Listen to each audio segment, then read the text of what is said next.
आपको गुलाम माना और आपने फिर भी इसकी सहन शक्ति थी। इतने साल आपने ये बात सही। 40 दिन बाद सब कान खोल के सुन लें कि कमलनाथ की न्याय की चक्की चलेगी और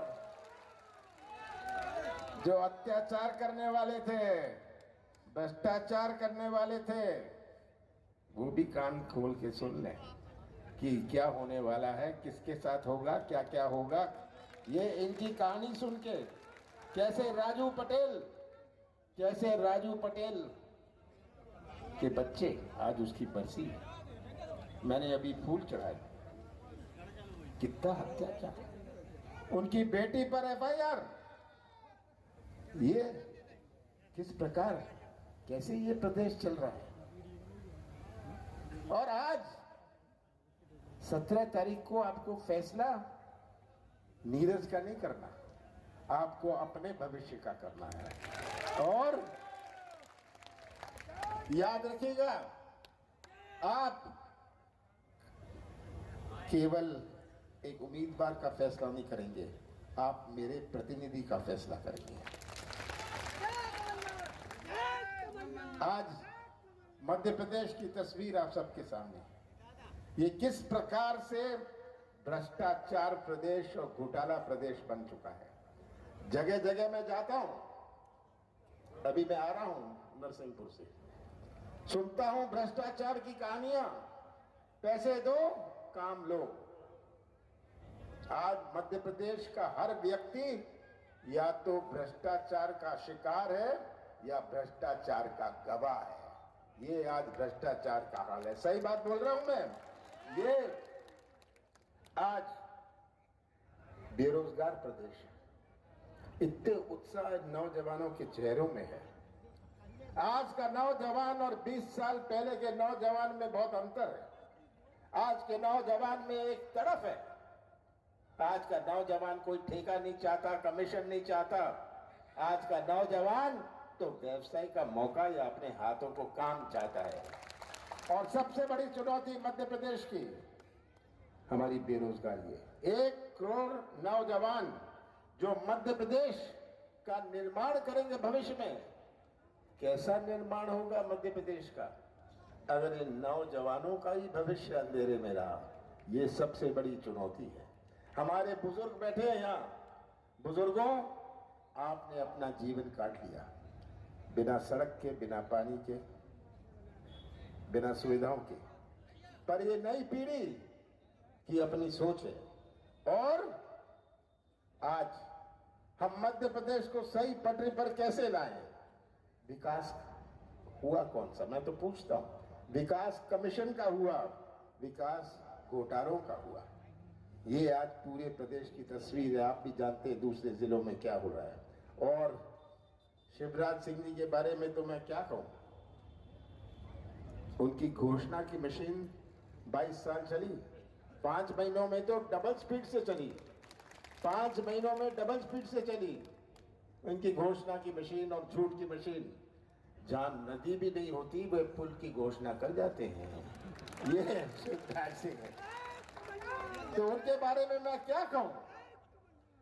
उनको दिखता नहीं है हमारा किसान। किसान के आंसू उन्हें नहीं दिखते। हमारे नौजवानों की तरफ उनकी आवाज ये सुनते नहीं। इनके कान नहीं चलते, आंख नहीं चलती, मुंह बहुत चलता है। मुंह बहुत चलता है। झूठ बोल दो, खाना तभी हजम होता है शिवराज सिंह जी का जब ये दिन में एक झूठ तो कम से कम बोलते हैं। ये पूछते हैं कमलनाथ ने क्या किया। अरे शिवराज जी आ जाइए, मंच के उस तरफ खड़े हो जाइए। आप बताइए 18 साल में क्या किया आपने। मैं बताऊंगा मैंने 15 साल में क्या किया। और आज आपको 18 साल बाद बहनें याद आई।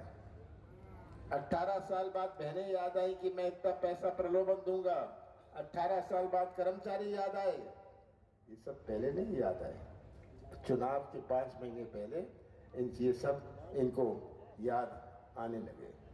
ये अब जगह जगह जाते हैं, भूमि पूजन, अपने जेब में नारियल रखते हैं, जहां मौका मिलेगा नारियल फोड़ देते हैं।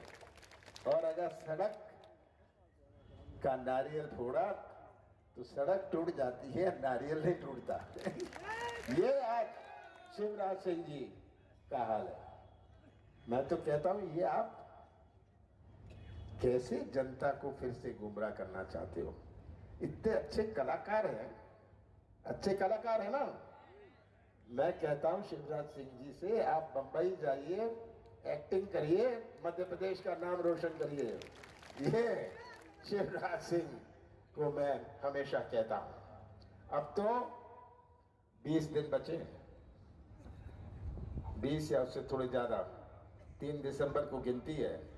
मध्य प्रदेश की जनता ने तय कर लिया कि उनको विदा करेंगे, और तय कर लिया है कि सुर्खी में भी एक नया इतिहास बनेगा। ये हर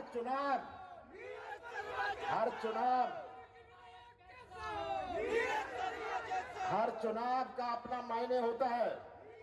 मैं 44 साल चुनाव लड़ा हूं और जीता हूं। हर चुनाव अलग होता है। हमारे जनपद के, जिला परिषद के, नगर निकाय के चुनाव आते हैं, हर चुनाव अलग होता है। पर जो 17 तारीख को चुनाव है, ये चुनाव किसी उम्मीदवार का नहीं है, ये चुनाव किसी पार्टी का नहीं है, ये चुनाव हमारे सुर्खी क्षेत्र और मध्य प्रदेश के भविष्य का है। और बीजेपी का पूरा प्रयास रहेगा, कैसे समाज को बांटो, कैसे समाज को बांटो। भाई अपना देश आप समझिए, आप सबको अपना देश समझना है। कोई ऐसा देश विश्व में नहीं है जहां इतने धर्म हो, कोई ऐसा देश विश्व में नहीं है जहां इतनी जातियां हो, कोई ऐसा देश अपने विश्व में नहीं है जहां इतनी भाषाएं हो। कोई ऐसा देश है? कोई ऐसा देश, कोई ऐसा देश विश्व में नहीं है जहां इतनी देवी देवताएं हो। कोई ऐसा देश विश्व में नहीं है जहां इतने त्योहार हो। ये अपना भारत है, और आज भारत एक झंडे के नीचे खड़ा है, क्योंकि भारत की संस्कृति जोड़ने की संस्कृति है। हम दिल जोड़ते हैं, संबंध जोड़ते हैं। आपके गांव में कितनी जातियों के लोग रहते हैं, अन्य धर्म के लोग रहते हैं, पर भाईचारा है। आज इस संस्कृति पर हमला हो रहा है, और आप इस संस्कृति के रक्षक हैं। याद रखिएगा, इस संस्कृति के रक्षक हैं कि हमारे भाईचारे की संस्कृति सुरक्षित रहे। ये आज सब आपकी जिम्मेदारी है। आप हमारे संविधान के रक्षक हैं। बाबा साहब अंबेडकर ने ऐसा संविधान दिया जो पूरे विश्व में मशहूर है। ऐसे देश को जहां इतनी अनेकता है, इतनी अनेकता है अपने देश में, इतनी विभिन्नता है। बाबा साहब के पास के सामने कितनी बड़ी चुनौती थी कि ऐसे देश का संविधान बनाए, और उन्होंने अपने देश का संविधान बनाया। पर अच्छा संविधान अगर गलत हाथों में चला जाए तब क्या होगा? तो आप संविधान के भी रक्षक हैं, याद रखिएगा। ये आज आपके सामने तस्वीर है। आज हमारे कृषि क्षेत्र, कांग्रेस का कार्यकाल था, कांग्रेस का कार्यकाल था 15 महीनों के। आपने चुना कांग्रेस को, पिछले चुनाव में आपने कांग्रेस को जिताया था ना 5 साल पहले। सही बात है, 5 साल पहले आपने कांग्रेस को जिताया था। कांग्रेस की सरकार बनी, 15 महीने के लिए कांग्रेस की सरकार बनी, जिसमें से 2.5 महीने लोकसभा चुनाव और आचार संहिता में गए। 11.5 महीने मेरे पास थे। हमने अपनी नीति और नियत का परिचय दिया। कौन सी गलती करी मैंने? अगर 27 लाख किसानों का कर्जा पहली किस्त में माफ किया, और जहां हमने सागर में 80,500 किसानों का कर्जा माफ पहली किस्त में किया। ये केवल डिफॉल्टर किसान नहीं, चालू खाते वाला किसान। कि हम जानते हैं कि हमारी मजबूती, अगर हम प्रदेश की अर्थव्यवस्था की बात करें प्रदेश की अर्थव्यवस्था भोपाल और इंदौर पर आधारित नहीं है। प्रदेश की अर्थव्यवस्था जैसी नगर, सुर्खी पर आधारित है, हमारे कृषि क्षेत्र पर आधारित है। हमारे कृषि क्षेत्र से जुड़े हुए नौजवान तो अच्छी पढ़ाई कर पाएगा, अच्छे कपड़े पहन पाएगा अगर उसके परिवार की आर्थिक मजबूती होए। किराने की दुकान गांव में तभी चलेगी अगर आर्थिक मजबूती होए। तो हमने सागर में 80,500 लोगों का कर्जा माफ किया। ये पहली किस्त थी। हमारी सरकार आएगी, जो आप लाएंगे हम फिर से चालू करेंगे और सब किसानों का कर्जा माफ करेंगे। आज मैं आपसे अंत में एक बात करना चाहता हूं। मैंने कौन सी गलती करी, कौन सा पाप मैंने किया अगर 1000 गौशाले बना दिए? 11 महीने में मैंने 1000 गौशाले बनाए। आपको बिजली 100 यूनिट 100 रुपए, घर जाके आज अपने बिजली का बिल देखिएगा और तुलना कर लीजिएगा कि हमने 100 यूनिट 100 रुपए में दिए आपको। हमने पेंशन बढ़ाई। कौन सा गुनाह किया मैंने, कौन सा पाप मैंने किया? ये आज आप ही सबसे बड़े गवाह।